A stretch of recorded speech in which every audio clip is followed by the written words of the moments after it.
Well, hey there, oldies. Welcome to That Old Soul Show, or as I like to call it, Toss. I'm your host, Sarah, here to take you on a nostalgic joyride where timeless tunes meet visionary views. Each week, we're diving deep into the sounds that move us, the videos that lit up our screens, and the artful films that made us feel something. This is the show for the old souls with fresh takes, celebrating everything from timeless classics to groundbreaking visuals and cinematic masterpieces that push boundaries. So, grab your headphones, turn up the volume, and let's vibe through the rhythms, reels, and stories that make life unforgettable. Welcome to That Old Soul Show.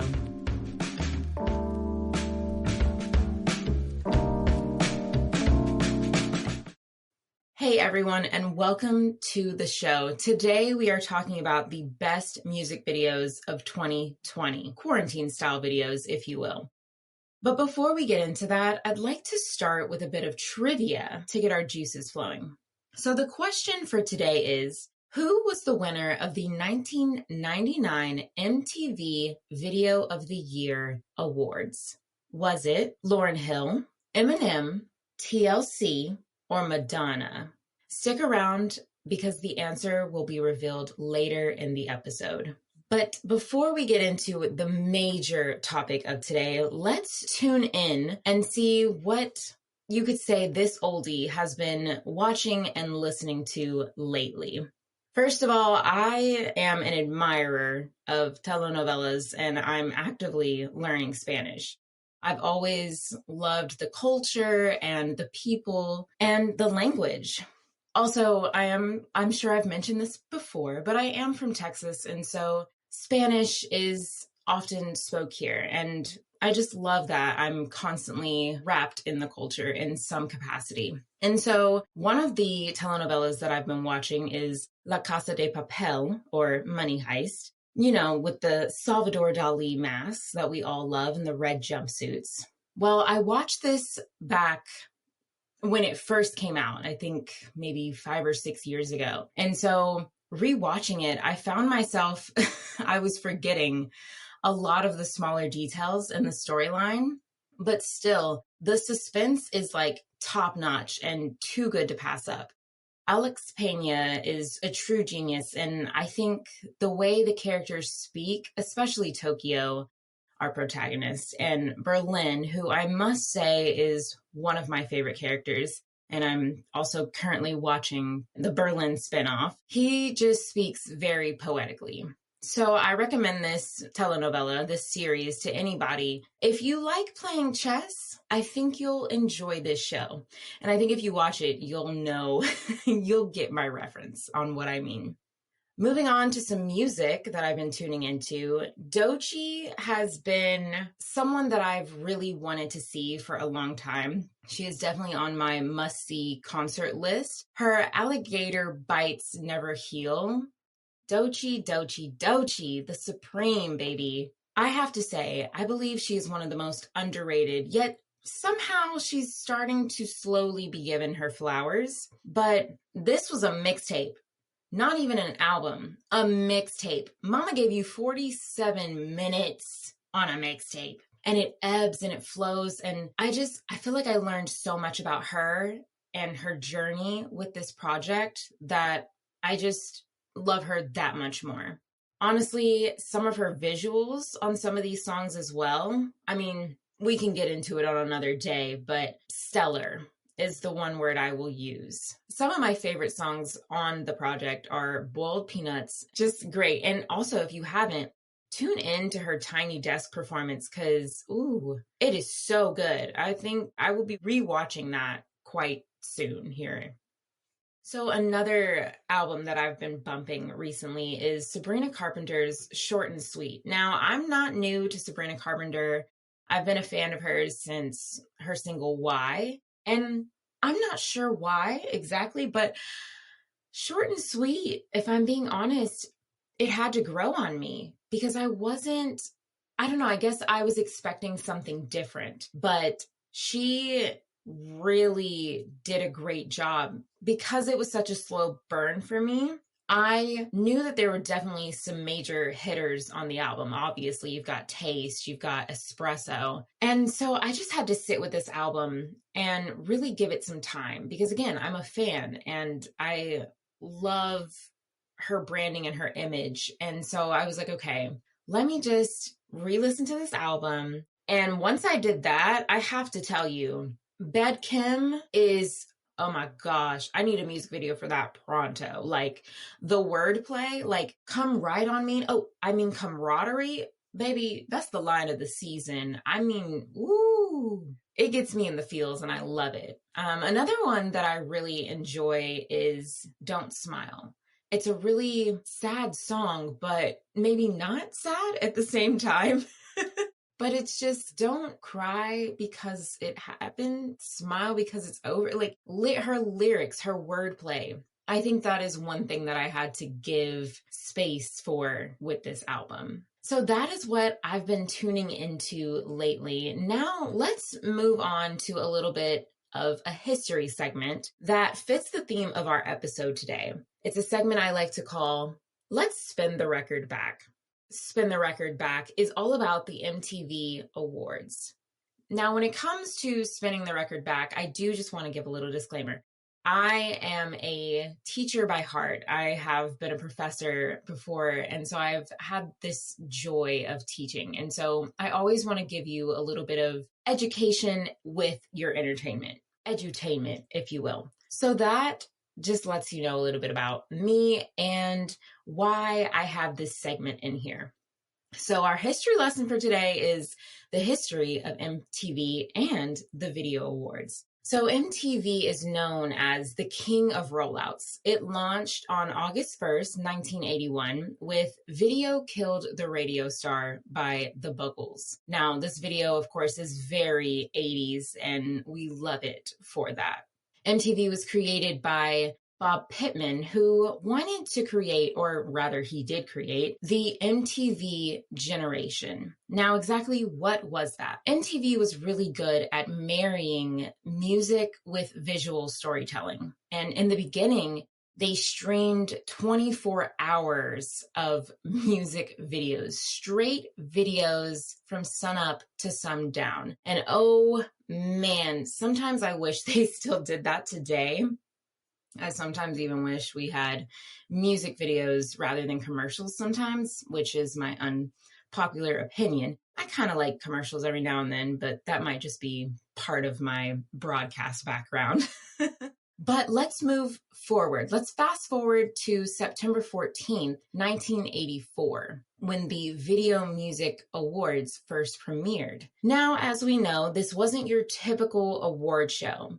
MTV was known and still remains to be known for its edgy, risk-taking approach to entertainment. Even today, I mean, you're not really sure what exactly there is to expect, but you know it's probably going to end the headlines. It's probably going to end up in our social media feed at some point, right? On the dot, on the minute that it happens. Now, the first award show took place at the Radio City Music Hall in New York, and the risque nature was born when Madonna performed Like a Virgin while wearing a wedding dress. It was very provocative for that time. Some other memorable moments are 1999, Lil' Kim was wearing this purple jumpsuit with a breast slightly exposed, but it had a pasty on it. Well, Miss Diana Ross, well, she jiggled that thing. She had a handful of Lil' Kim's body part, to say it nicely. Fast forward a couple years to 2001, we had Britney Spears, who had a lot of memorable performances, but this one in particular, Slave for You, she had a python wrapped around her shoulders. And we'll get into some of the homages that were paid when we talk about this year's MTV Video Awards, but we'll save that.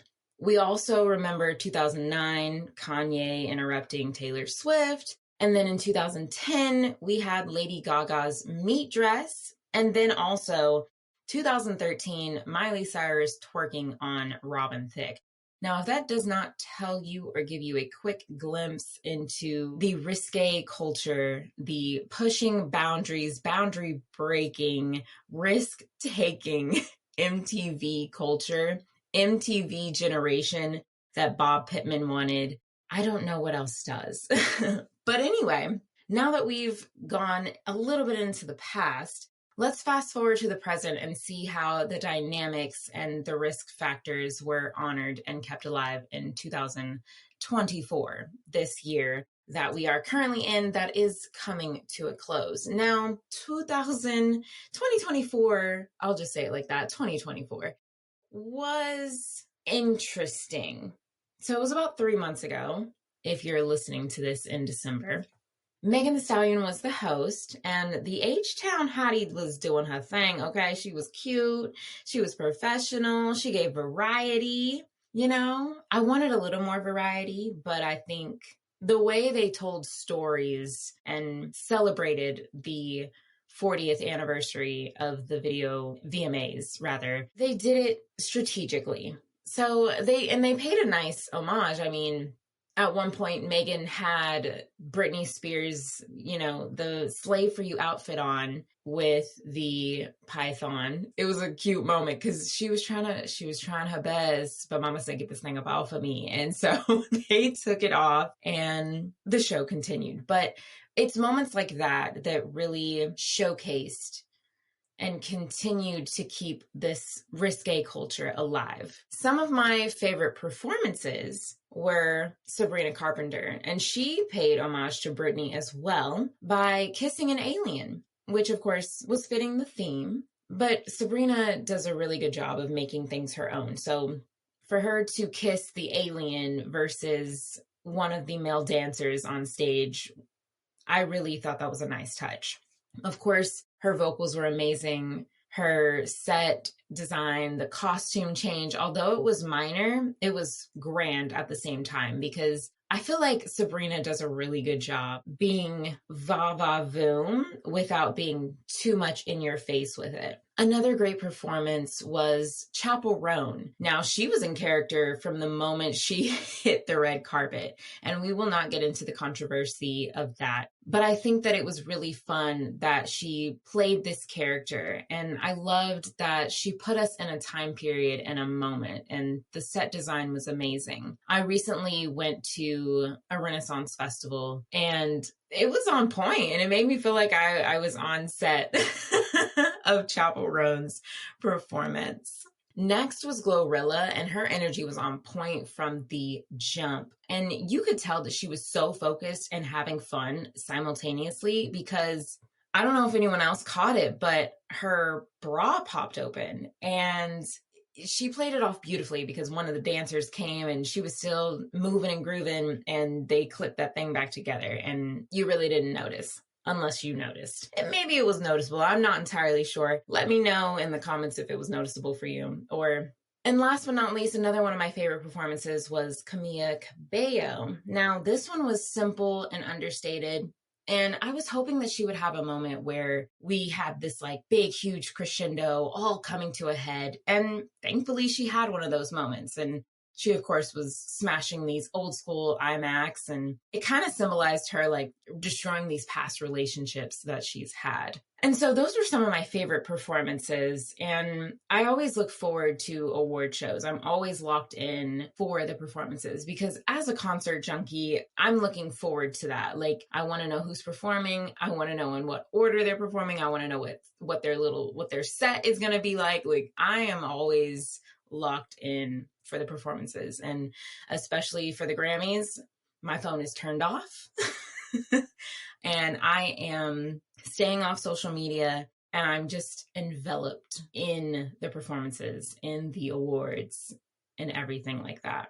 But let's move on to some of my favorite videos that were nominated this year. Of course, we got to start off with Doja Cat's Paint the Town Red. Now, this was nominated for Video of the Year, and I believe it was nominated for some others as well. But for me, it's the use in this music video. You know, it's the cinematography is striking. And I remember at first I wanted to dislike this video. I didn't Well, let me say it like this.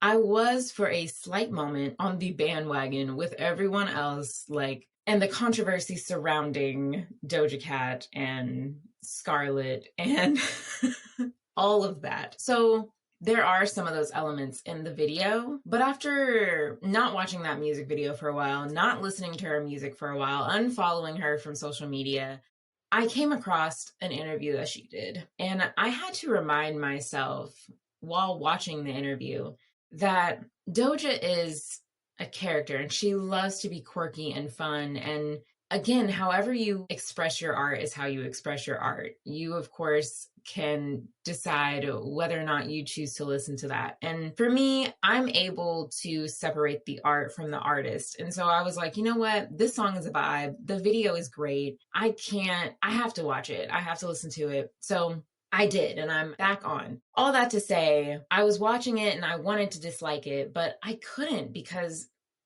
I had the wrong lens on. I had to put my filmmaker glasses on, you know? The colors were bright and inviting. And of course, like I mentioned, the song itself was just a vibe.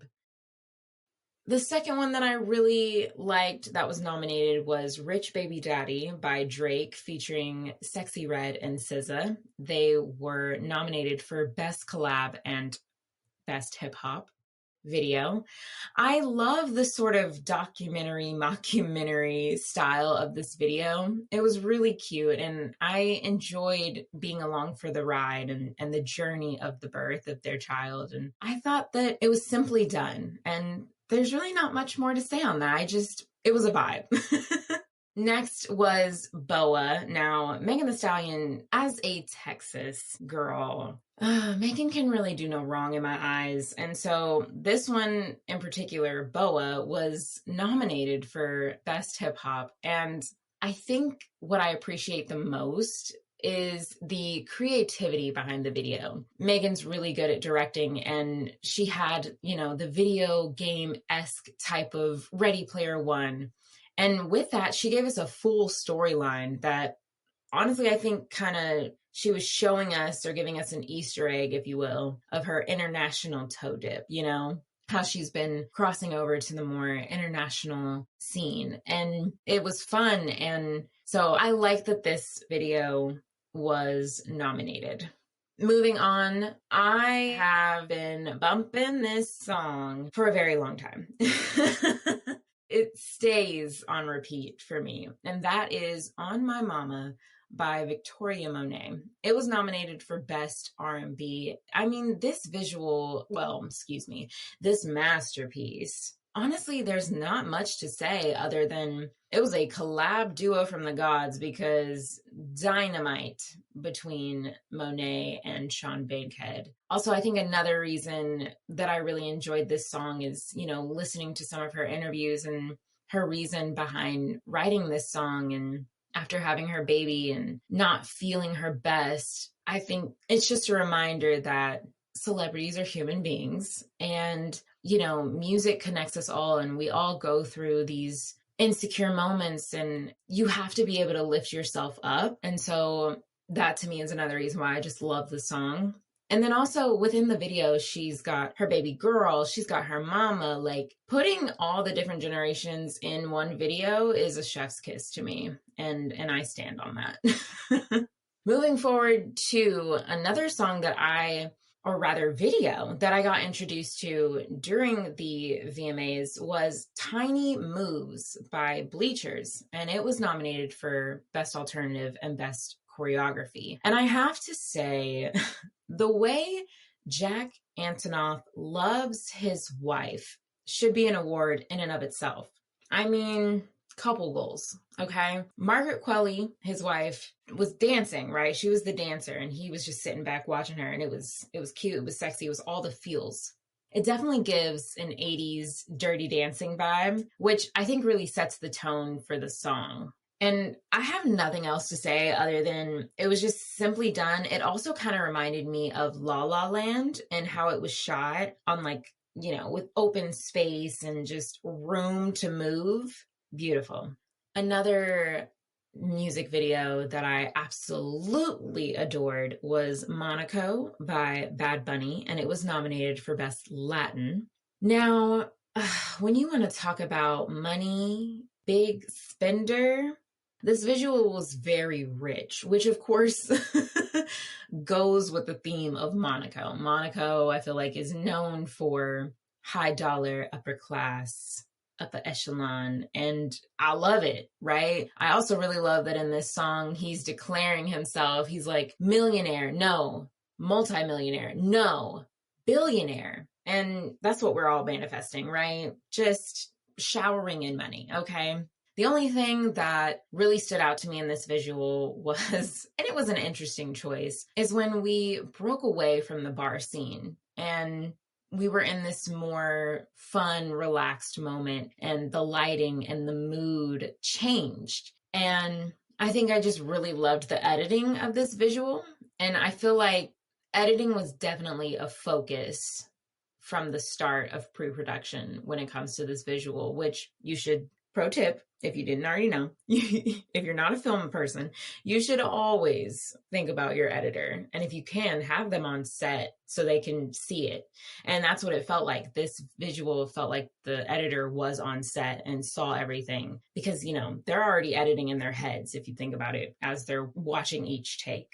Moving forward, we have two visuals that were nominated for the Video for Good category. The first one was What Was I Made For by Billie Eilish. Now, this one was, of course, for the Barbie film, and it had a very simple storytelling, beautiful, clean design, and cinematography that we just stayed on this one shot and we just kind of came in and out, right? And chaos ensued and the wind was blowing rapidly and Billie was trying to keep it all together, and it mirrored the chaos of the Barbie film. And I think that it just did a beautiful job of being its own entity, although it was a song for a movie, a soundtrack, but it holds its own. And I think that that is just something that is hard to do, but when done, is done beautifully. And What Was I Made For was a prime example of that. Moving forward, Genesis by Ray. Now, I have been a Ray fan for a very, very long time. And I am just so happy to see her finally getting bigger and more mainstream. And within this video itself, she takes us on a journey with this song. And I've always admired her storytelling abilities and just the truth in her lyrics. And then, of course, pairing it with a masterpiece of a visual where we're given such realism and whimsical fantasy moments at the same time. It's just tastefully done. And she's another singer that I would love to see live. She was at ACL a few years ago, and I didn't get a chance to swing by and see her, but she's on the list, and I will definitely be making sure that I go and support Ray. Another video by Sabrina Carpenter, of course, was nominated, and that was Please, Please, Please. This was nominated for Best Direction and Best Art Direction. And if you didn't know, this visual is a continuation of Espresso, because in Espresso, of course, she got arrested at the end of the video. And then, of course, this one starts off with her being released from jail and seeing the man that she's in love with, and overall the storytelling is excellent. And then last but not least, The Boy Is Mine by Ariana Grande was nominated for Best Visual Effects. Now I'm going to dive deeper into this video at another point in time, but the seamlessness of the video and of course the inclusion of Brandy and Monica, I think we knew, or at least that we might get a remix at some point of this song, because why wouldn't we? And it's this song that we all love, and it was re-envisioned and turned on its head because art is inspiration for other art. And I just really love this song and love the visuals. And of course, the editing is what really draws you in. Also, Penn Badgley, perfect cast choice for beautifully done, beautifully done. Now that was the 2024 VMAs. And as you can see, The risque factor was certainly, but still included to keep the vibe of MTV alive, of course. But now we're going to take it back even further and discuss something that I know we want to forget and it feels like a distant memory. Why do we have to keep talking about it? And that is the VMAs of 2020. Now, of course, 2020 was the year of figuring out Zoom and Google Meet and whatever other virtual things were out there. I know it was definitely Zoom was the biggest one. But the VMAs were hosted virtually, of course, by Keke Palmer, and it was premiered August 30th of 2020. And the video of the year was Blinding Lights by The Weeknd.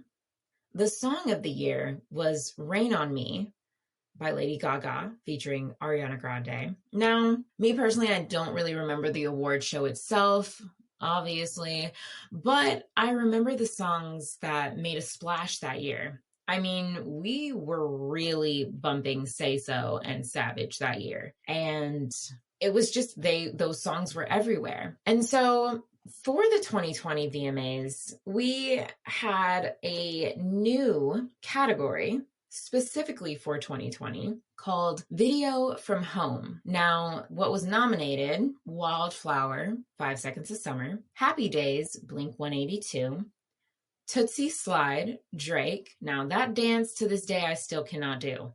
Sorry. I don't know what it is. My brain, hand-eye coordination, I don't know. Moving on. Bigger Love by John Legend was also nominated. Level of Concern, 21 Pilots. And the winner was Stuck With You, Justin Bieber and Ariana Grande. Now, I agree with that choice for obvious reasons. I think the song itself was gorgeous. I think it embodied the moment in time. For me in particular, Level of Concern, which I'll get into a little bit more later in our Old Soul segment. 21 Pilots. Now, there's no doubt that the pandemic changed the way we cautiously thought about production, but it challenged people's creativity in a way that is normally taken for granted. When the world is currently limited and not your oyster, how will you make art? How will you convey the story, message, or even vibe of the song? So while I agree with these nominations, and not to take away from anyone's nominations because they clearly earned it, I do want to give my opinion on who would be standouts for me during this time period as we move into the main segment of today's show called, naturally, The Old Soul. Now, for me, there was one artist in particular who really could have swept this category for me, well, at least in my head, because I had a hard time picking just one of her videos, to be fair to the others. But Kehlani's Bad News, because now she was giving us visual after visual after visual in 2020. But Bad News just really stood out for me. It premiered in July, and for me, I'm a sucker for black and white film. And so it follows this story of a married woman, an engaged woman, or even a committed woman. It's not totally clear, but she does have a wedding dress on, a veil, the whole nine. So in some capacity, she is with this person that she's singing about. And I love the contrast between the dress and the rings and the fans and the lighting equipment style. Like, I don't know. But most importantly, the gun and the flask. I mean, in this visual itself, the extreme close-ups on the important details like hands and eyes, everything was obviously thoroughly thought out. I mean, the newspapers even tell the story of the bad news, and it clashes with the regal details of her dress and the pearls, and it's adding this roughness and texture that ultimately added to the storyline. It married the rugged and the feminine, I guess you could say. There was, of course, the stripper pole with the veil. She still had on the veil. And I think that's also a nod to her Toxic video, because she was dancing around the pole in that visual as well. But it also shows that the character she's playing in the visual and who she's singing to, they're both in the same world, right? They both could at some point get bad news from either party. I think I also really enjoy the editing of this visual, because in the beginning it's all these quick cuts, and then towards the end we're doing these slow crossfades, and it's again just playing on the dynamics.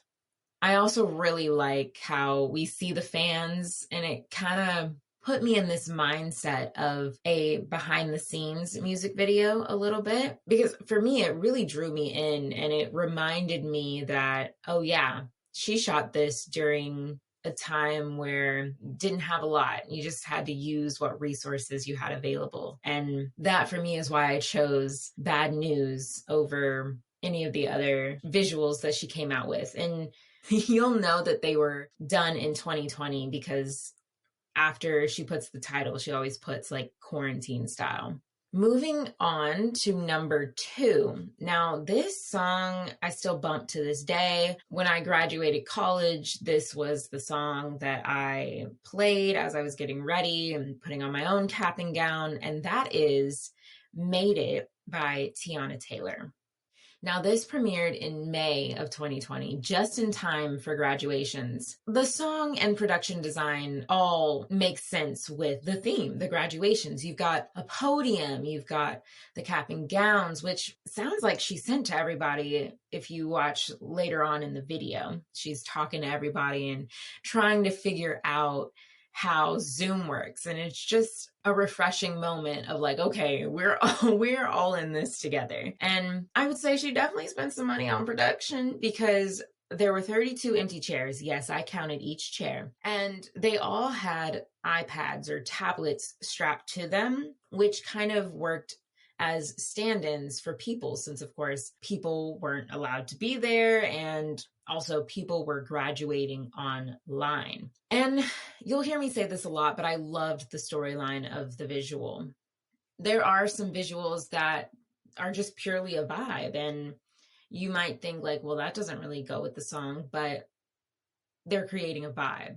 But I gravitate more towards storylines in my visuals. And so this storyline, of course, opens up with her own graduation speech and the orchestral music that we all know so well, which, if you didn't know, is Elgar's Pomp and Circumstance March number 1. That is the traditional graduation music.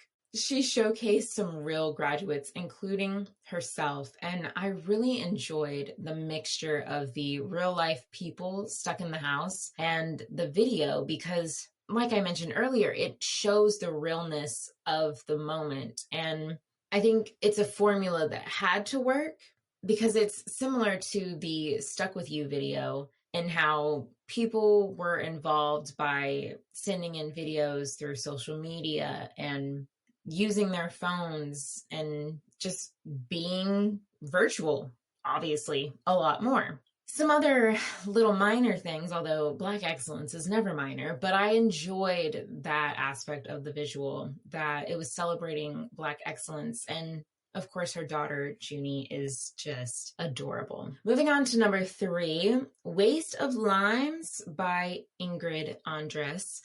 Now, this premiered in July, and it was a simple setup. It had one location, but I believe it was one location, but different areas within that one location. Now, the cinematography was very bright, very fun, a lot of natural light. And I don't know, for me, it's what I think about when I think about day drinking, which definitely was happening a lot during this time. I know alcohol sales were skyrocketing. The production design was so cute. There was alcohol everywhere, which I don't know how you see that as cute, but if you watch the video, you know what I mean. There's swimming pools with limes, margaritas, and a nice little touch. She had mannequins, since of course she couldn't have a lot of people. There's a scene where she's burning this dollhouse, and it just felt so symbolic. Like she was going away from her young ways, her old ways. You know, she's burning her past, or rather cleansing and healing, if you want to call it like that, her inner child of like patterns that she carried.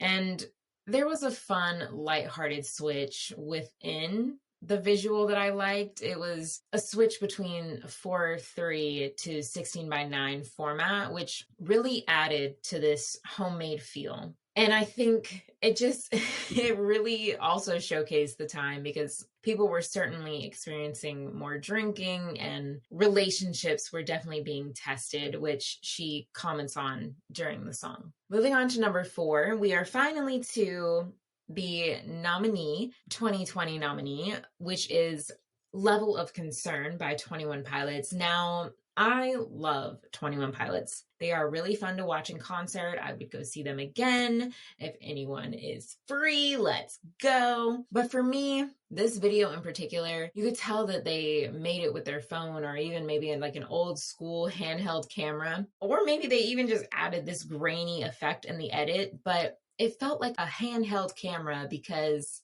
it just felt natural. It felt nostalgic. And I think it's fun that in the visual, they're taking turns adding to the song and producing it. And like they're shipping this USB and sending it back and forth. The question I ask is, if the video would have had the same effect over Zoom? Probably not. It probably would have been boring. And I mean, we were already bored, right? At least I was. I was quite bored during the pandemic. Although I wasn't complaining. I enjoyed being home. I'm a homebody naturally, so I had no worries, right? But that was one thing that I found interesting. Like, why didn't they just do it over Zoom? But then it was like, well, then the visual wouldn't have had the same effect, and the ending would not have been the same.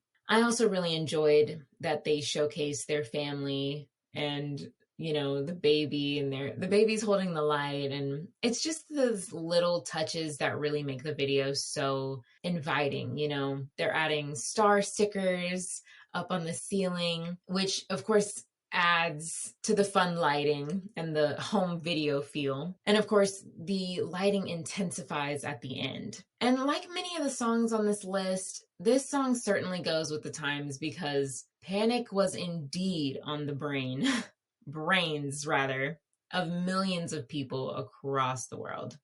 And of course, the end of the video was such a kicker, and I wish I would have seen it coming, but they ended up being neighbors and just being cautious in the moment, I guess you could say, and limiting their contact. So they kept putting the USB in a manila folder and just like sending it and putting it in the mailbox. And I just thought that was hilarious.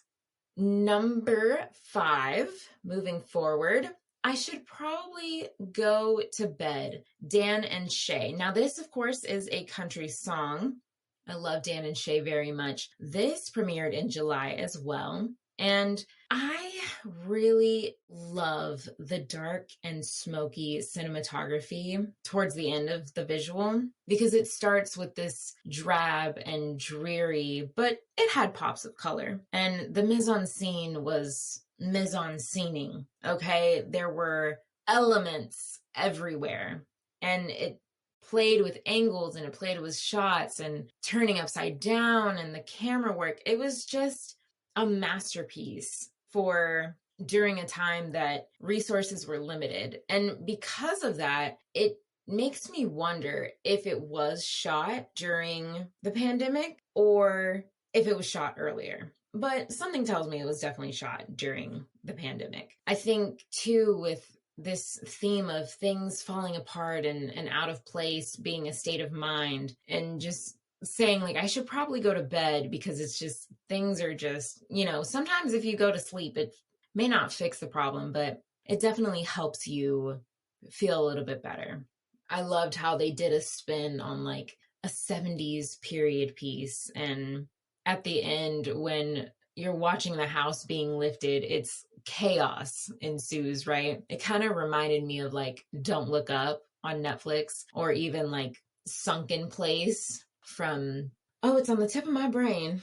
Get Out. Yes. Jordan Peele's Get Out. They also paid homage to The Sunken Place. Moving forward, number 6 is Head Over Heels with Love, Leo. Now, this was definitely self-directed. It also premiered in July. This video is just fun, and there's a green screen that's introduced in the beginning, and it's used as like a floating, and it puts us in the mindset of I'm doing this from home with help of friends, family, and it was just a joy to watch. I think especially during 2020, you had to be resourceful, and he definitely did a perfect job of that. It plays with effects and editing. There's nature with the plants, because that was really important at the time. Like, go out and touch some grass, don't stay in the confined walls of your house. I definitely feel like it was appealing to women, and I don't say that in a bad way. It was nature in and of itself, we already know, is very feminine. So I liked that. The set design, of course, like I mentioned, the green screen and just the different things around his place. It was just a lot going on, but it was all really fun. There was bowling with a watermelon. There's frolicking in the fields. It takes us in and out of this suspension scene with the green screen because he's hanging from the ceiling. And we get to see how everything was done. It was kind of this deconstructed visual. The VFX obviously fit the vibe, very whimsical, very surrealist, stream of consciousness. And when you're in love, everything feels la-di-di-da-day. You know what I mean? Everything is whimsical and fun. And I liked the touch at the end. He previews his EP, which I thought was a beautiful marketing touch, especially during this time. And we've seen other artists like SZA do this as well in her visuals. She'll give us a snippet. And even recently with Kendrick, he's given us a snippet. And so it gets you excited for what's to come next. And speaking of next, coming in at number 7, we have Intruders by Jessie Reyez. Now, this visual, I didn't really see anybody else doing animation in 2020. And I feel like if you're going to do it like Intruders. The animation was done by Soulless Animation, and it had these beautiful pastels, and it was like a painting, it was just very ethereal. And so in and of itself, it could be considered surrealism, because there's a man, or I guess you could say sea monster, but he's being depicted as the island that this woman is on, and she's dressed in kind of like a Pocahontas vibe. And he protects her. This man, this island protects her. And of course, the intruders come and ruin her peaceful land and capture the man. And towards the end, because they capture him, she uses his blood as face markings. And she fights back. And of course, the intruders flee. And it was so poetic, because they both die in the water at the end. And as her man sinks and she stays with him, and the sea turns from this beautiful blue flowing water to just blood-stained, it's just a major emotional impact. And the storytelling is chef's kiss. And I feel like the overall theme is, if we protect the earth will certainly protect us. Moving on to number 8. Now, I have to say, though controversial, I am able to separate the art from the artist. And you'll hear me say that a lot. But I have to give 10s where 10s are due. DaBaby's Rockstar visual, he did his big one on it. I thoroughly enjoyed it. Now, it was a zombie theme, and filmed once Hollywood opened back up, once restrictions, there were still some restrictions in place, of course, but it was a little more like, okay, I think we can finally start letting people film and be out in public again, which was proof, because in the beginning, or rather in the end, they had some nice BTS credits, which showed the crew wearing masks and everyone being cautious. It also showed how DaBaby did his own stunts, which I really enjoyed. Now, the visual itself starts off with a news voiceover about an outbreak, not contributed, but somewhat contributed to or by Ebola or Corona. It's almost like a mockumentary moment or satire on the situation. Now, zombies are being shot in the head because that is the only way to kill them, right? Shaun of the Dead taught us that. Desolate road and a car is driving off. There's also dark gray clouds. Forest DaBaby, if you will, is looking for zombies in this bulletproof vest, which almost felt like a call to action for the riots and looting and political unrest. And maybe I just picked up on that, but I felt like that was there. There's also this juxtaposition with him and his daughter, and the craziness, like he's willing to fight to the death for her. And COVID is equivalent to this war zone. It also had like a video game feel. It was quick, quirky, alert even. And then there's an element of this red piano and the guitar that some of these zombies play, which I think was just, they were just having fun with the video at that point, you know, let loose. The gunfire was a bit cheesy looking, but it was allowed. I felt like it was allowed. Of course, the action scene was great at the end. And I felt like at the end, there was another transition to another song. And there was choreo in this scene, and it was cool and it was iconic. Overall, I thought it was a great video. And so that is why it made my list for great videos of 2020. Moving forward, another video that I really admired during this time was Quarantine Queen by Sinead Harnett. Now, I believe I'm saying that incorrectly, so I apologize. I love her music, and she is another person on my list that I really want to see. Now, this was definitely self-directed, like some of the other videos we've reviewed. It was premiered in May on the same day as Made It, actually. And I really love this video because not only is it what I would consider a full-blown documentary style video, because she really put us in her world and we are watching her process everything that is going on and also processing it with her. I mean, you've got her daily routines. She's trying on clothes, doing a little mini fashion show, if you will, just trying to keep her spirits elevated. We see her in the process of creating and producing this song that she's shooting a visual for. Even in her house, she's got different inspirational quotes and different art all around. The song and the video together really also shows how Mother Nature, being in a chaotic state, is at unrest and there's imbalance, and also being able to have a moment inside to be able to go within and allowing everything to balance back out. Now, last but not least, My Man by Becky G, which premiered in July. I had a lot of fun watching this. Every time I watch this video, it's always a lot of fun. Again, we have the video game elements and graphics, and it shows how a couple was living and being during this time. And of course, really highlights the fun moments of the relationship during such a stressful experience. There, of course, was a lot of static shots, so I assume they set up a tripod or even used their phone to film this as well.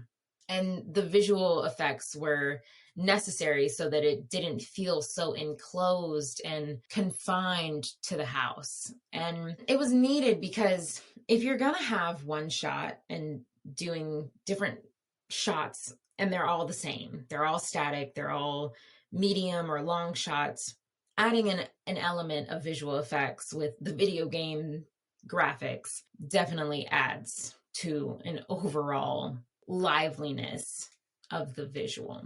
Now, as mentioned earlier, I do have a few honorable mentions. In that honorable mention slot, we have Beyonce's Brown Girl, I'm going to talk about Beyonce another day. She's going to have an episode all to herself because her visuals are nothing short of a masterpiece. Top notch, poetic. The cinematography is always breathtaking and groundbreaking. And the reason she is honorable mention is because I have a feeling that this was shot before the pandemic because of everything that was involved in the visual. I just don't see how she shot that during the pandemic. Okay, there's just a lot of people, a lot of dancers, a lot of close-ups, everything.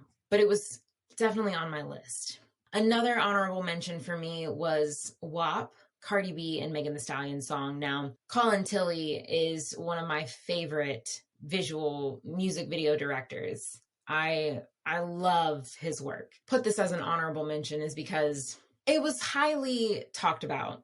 We already know it's a great visual. So I wanted to slide it in there, but I didn't want to talk about it too much. Another honorable mention is Tootsie Slide by Drake. Now this, of course, was nominated. I love that we're just in his house going through and we see all his accolades. He's doing the fun dance. We've got the fireworks at the end, everything that took it over the edge to let you know, like, yeah, this is a quarantine video, but we doing it big. And last, but certainly not least on the honorable mention list is Make You Dance by Meghan Trainor. This song was just a vibe. The visuals were just a vibe. It was glitter, disco balls, and pink, and just nicely done. Now, overall, I think during the pandemic, COVID-19, 2020 era, whatever you want to call it, distant memory we would like to forget, those music videos really succeeded in terms of creativity and originality. Artists really took the time to think outside the box on a wide spectrum. And we have really simple storytelling, and then we could also have these really elaborate productions. I think since 2020, visuals, you could argue that some videos have stayed the same. Some videos and visuals have progressed. And of course, some have taken it even further. Megan Thee Stallion is really someone who does that well in this era. And there's also people that laid back with everything to begin with. So maybe it just didn't change anything for them, and that's okay. Because at the end of the day, you have to be able to separate the art from the artist. And you also have to understand people's brands, which is something we will dive into more in this show little by little. But that was our Old Soul segment, the main segment. And as promised, I wanted to give you the answer to our trivia question. Now, of course, the trivia question was, who was the winner of the 1999 MTV Video of the Year? Was it Madonna, TLC, Eminem, or Lauryn Hill? And if you guessed Lauryn Hill, you would be correct. She won for Doo-Wop, That Thing, for Video of the Year. Thank you so much for joining me today on That Old Soul Show. I really enjoyed this episode with you guys. I hope that it gave you a little bit of the different facets of entertainment that we'll explore. And I would love to know in the comments what your picks are for music videos of 2020. And also let me know what you think of my picks. Let me know if you agree, disagree. But if you do disagree, please do so respectfully. That is all I ask. We are all creatives here, and we all have to be respectful to everyone's creativity. Anyways, that's a wrap, oldies. Thank you again for attending, and I hope that you have an amazing rest of your day or night or whenever you're listening to this. I hope that you just have an amazing moment, and just remember to be present in that moment and go listen to some good music, and then obviously come back and tell me about it, and we'll all have our little moment. All right. Bye for now, oldies.